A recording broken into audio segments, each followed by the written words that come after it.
자, 우리 하나님 말씀은 느헤미야서 9장 4절부터 5절까지 말씀을 우리 함께 읽겠습니다. 느헤미야서 9장 4절부터 5절까지 말씀입니다. 자, 같이 읽겠습니다. 시작. 레위 사람 예수와 바니와 갓미엘과 스바냐와 분이와 세레비아와 바니와 그나니는 단에 올라서서 큰 소리로 그들이 하나님 야훼께 부르짖고, 또 레위 사람 예수아와 갓미엘과 바니와 하삽느야와 세레비아와 호디야와 스바냐와 프다히아는 이르기를, 너희 무리는 마땅히 일어나 영원부터 영원까지 계신 너희 하나님 야훼를 송축할지어다. 주여, 주여, 영화로운 이름을 송축하올 것은 주의 이름이 존귀하여 모든 송축이나 찬양에서 뛰어남이니이다. 아멘. 저희들이 3시간 동안 서서 말씀을 듣고 다시 울면서 통회하며 기도합니다. 느헤미야서 8장에도 이런 일이 있었고, 이 초막절 절기를 다 지난 다음에 다시 또 7월 24일 날 이런 회개 역사가 나타나기 시작했습니다. 자, 그랬을 때 이 레위 지파 중에 8명의 사람들이 단위로 뛰어 올라가서 울부짖으면서 하나님 앞에 8명이 함께 기도했으니까 아마 통성기도 정도가 됐을 것 같아요. 자, 이제 이 리더들이, 기도를 인도하는 분들이 정말 마음을 찢어가면서 하나님 앞에 기도하니까 이 파장이 온 회중에 옮겨 붙어서 같이 통회하고 눈물 뿌리고 부르짖고 기도하는 것을 보게 됩니다. 그래서 이 리더가 얼마나 중요한 것인가, 리더가 미치는 어떤 영향력이 상당히 파급 효과가 강하다는 것을 깨닫습니다. 그리고 회개하며 부르짖던 사람들 중에서, 즉 8명 중에서 예수아와 갓미엘과 바니와 세레바, 이 4명은 그대로 남아있는 채로 4명의 사람이 바뀌고 나서 그 다음에는 그들이 강단 위에 올라가서 찬양을 독려합니다. 송축하라, 송축하라, 송축하라는 말이 5절 가운데 3번이나 이렇게 나오면서 하나님을 찬양하자 하면서 찬양을 인도하는 것까지는 안 나와 있지만 어쨌든 그런 마음으로 회중을 인도하고 있었어요. 이 송축하다는 말의 뜻은 뭐냐면은 길 송자에다가 빌축자예요. 그러니까 하나님을 찬양, 기린다는 말은 이렇게 높인다, 찬양한다, 또 영화롭게 만든다, 어떤 그런 뜻이 아니겠습니까? 그러므로 하나님의 이름이, 여기서 나온 주의 이름이 존귀하여 모든 송축과 찬양에서 뛰어납니다. 이 말의 뜻은 모든 복과 찬양 위에, 그 위에서 높임을 받으시옵소서. 그러니까 더 이상 찬양으로나 어떤 축복함으로 하나님을 높일 수 있는 어떤 그런 상태가 없습니다. 하나님은 지극히 높으시고 지극히 찬양 위에 계셔서 찬양 이상의 것을 더 받으실 분이십니다. 어떤 이런 것으로 하나님을 아주 굉장히 높이는 어떤 그런 내용으로 찬송을 하게 됩니다. 기도 인도자나 찬양 인도자나 이 리더들은 먼저 자기 자신이 회개해서 그 회개가 회중 전체의 분위기를 이끌어갈 수 있는 어떤 그런 모습이 되어야 된다는 것을 우리에게 알려주는 구절이 아닌가 이렇게 생각이 듭니다. 정말 저도 이 통성기도도 인도해 봤고 또 찬양도 인도해 봤지만 이 앞에 서서 인도하는 자의 어떤 영성이 회중에 쉽게 파급된다는 것을 깨달을 수 있어요.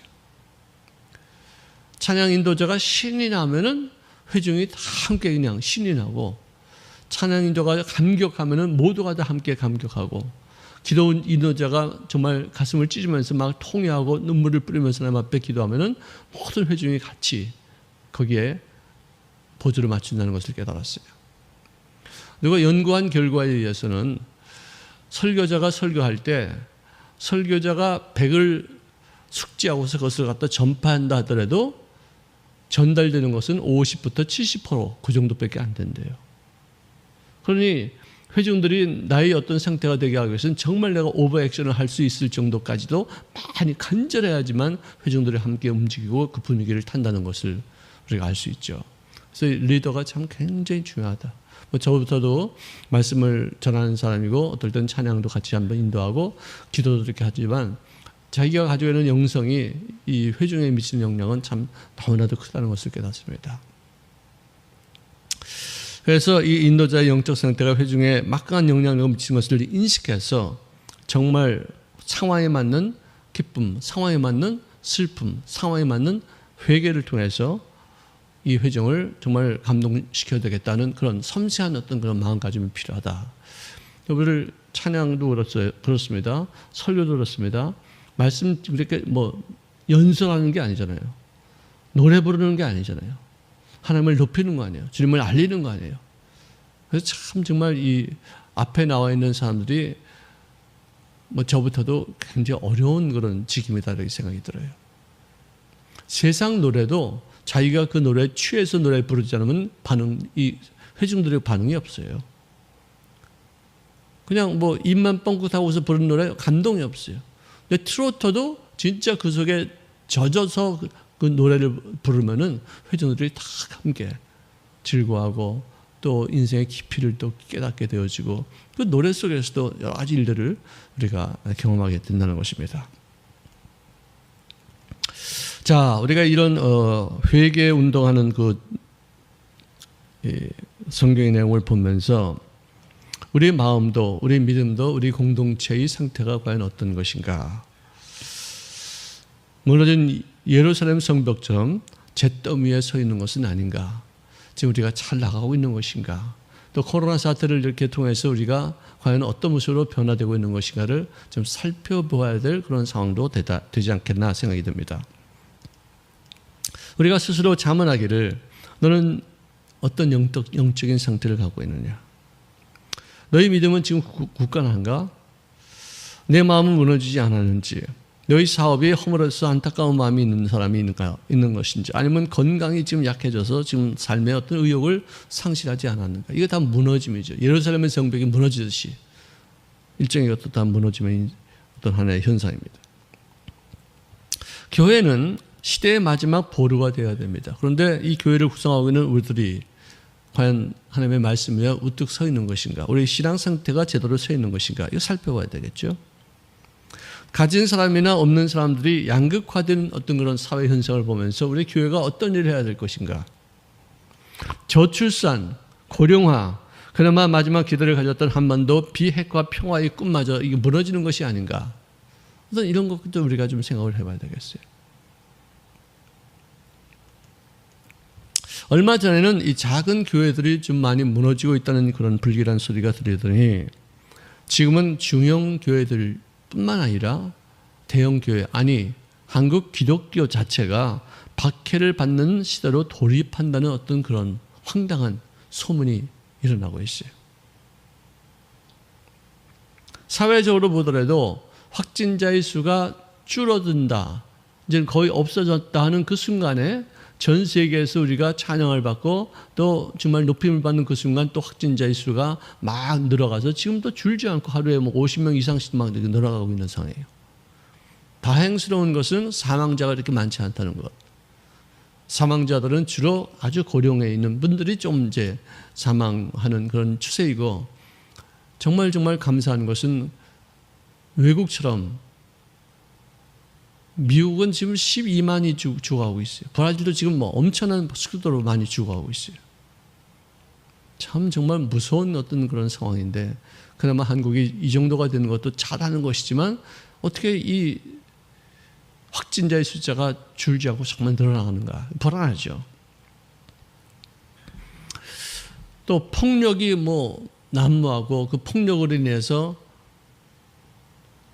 자살하는 사람도 있고, 살인하는데 존속살인도 해요. 자기 아이를 학대해요.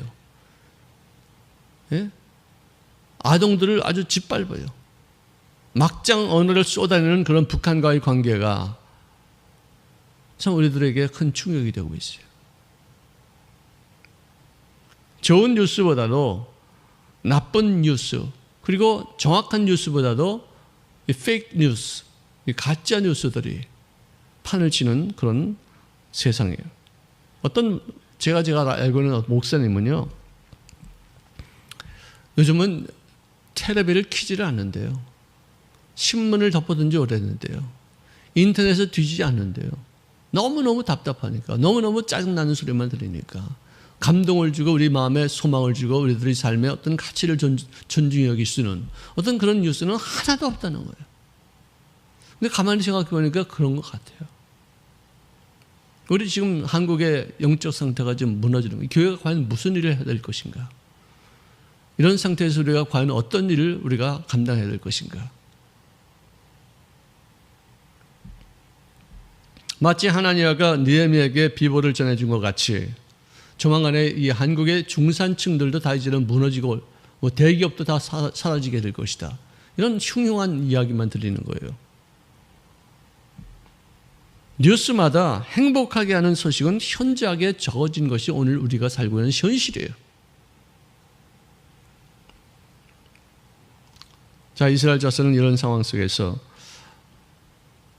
성벽을 재건하고 신앙을 다시 한번 회복시키는 그런 역사가 일어났었어요. 다 모여서 통곡하면서 밥을 먹을 수가 없기에 그들은 금식하고 이 나라가 죽었다. 우리가 그동안에 잘못했다. 우리 조상들이 잘못된 죄까지도 우리가 다 주님 앞에 고합니다. 어떻게 했길래 우리가 여기까지 이렇게 와서 고생을 합니까? 최고의 슬픔을 표현하기 위해서 굵은 베옷을 입고 상복을 입고 애통하는데 우리는 원수들의 땅에 묻혀서 거기서 죽을 수밖에 없는 존재, 이거 마땅한 거 아니겠습니까? 이런 상태에서 우리가 어떻게 무슨 행복한 인생을 어떻게 우리가 추구할 수 있겠습니까? 자기 자신의 가장 존귀하다고 하는 그 머리에다가 가장 더럽고 천한 먼지와 티끌을 갖다 물었으면서 택한 백성이 이방인들과 피를 섞고 그들처럼 죄를 짓고 먹고 마시며 하나님 없이 살았던 죄를 자복합니다. 그동안 사업상 친했던 모든 이방인들과 다 관계를 끊어버리고 아무도 그 자리를 떠나지 않고 자신들의 죄를 통회하며 또 오늘 이렇게까지 만들었던 조상들의 허물을 통회하면서 나라 빼앗긴 슬픔, 다시는 이제는 이런 일이 우리에게 일어나지 않겠습니다. 다시는 공동체를 무너뜨리지 않도록 최선을 다해서 지키겠습니다. 다시는 이방인들에게 조롱거리가 되지 않기를 원합니다. 다시는 하나님 없이 살지 않겠습니다. 우리 신앙의 견고한 번석을 우리 예수님으로 삼겠습니다. 하나님으로 삼겠습니다. 이것이 그들이 통회하면서 기도했던 기도의 제목이었다 이렇게 생각이 듭니다. 정말 요즘 우리가 기도할 때예요. 정말 기도할 때예요. 누구 탓할 때가 아니에요. 내 자신이 하나님 앞에 올바르게 쓰는 것, 이거 하나만 갖고서 내가 주님 앞에 나가는 그런 모습이 될 때 그것이 어떤 영향력을 미치는 것이지, 누구 잘못했다, 누구 어떻게 했다, 누구 뭐 했다, 이거 탓하지 않아요. 우리 모두의 공동체의 책임이에요. 우리 모두가 다 함께 아파야 될 그런 상황이에요. 이제 더 이상 비난하고 서로 손가락질하고 서로 욕하고 서로 흉보고 누구 때문이다 이런 것 이제 그쳐버리고 나와 하나님과의 사이의 이 관계를 올바르게 성립할 수 있는 그런 마음 자세로 기도할 수 있기를 주의 이름으로 축원합니다. 기도하겠습니다. 사랑하시는 주님 고맙습니다. 이 어려운 때 우리를 불러주시사 새벽을 깨우며 주님과의 깊은 교제를 이루시는 영의 사람들로 이끌어 주셨사오니 진심으로 감사합니다. 거룩하신 아버지, 누구를 탓하기 앞서서 내 자신과 하나님과의 관계를 올바르게 설정하시는 죄를 되어지기를 갈망합니다. 누구 탓하는 사람들은 기도하지 않는 사람들입니다. 정말로 기도하는 사람들은 절대로 누구를 탓하지 않게 됨을 깨닫습니다. 내 죄 주님 앞에 아뢰기도 바쁘고 나의 허물 주님께서 용서하시기를 위해서 또 고백하기 바쁜 인생입니다. 거룩하신 아버지, 부디 저들의 심령을 주장하시고 서로 위로하며 서로 격려해주고 서로의 기쁨이 되어주고 서로 힘을 주고받을 수 있을 만큼의 아름다운 공동체의 이론들이 다 되어지게 도와주시기를 원하옵고 예수님의 이름으로 기도합니다. 아멘.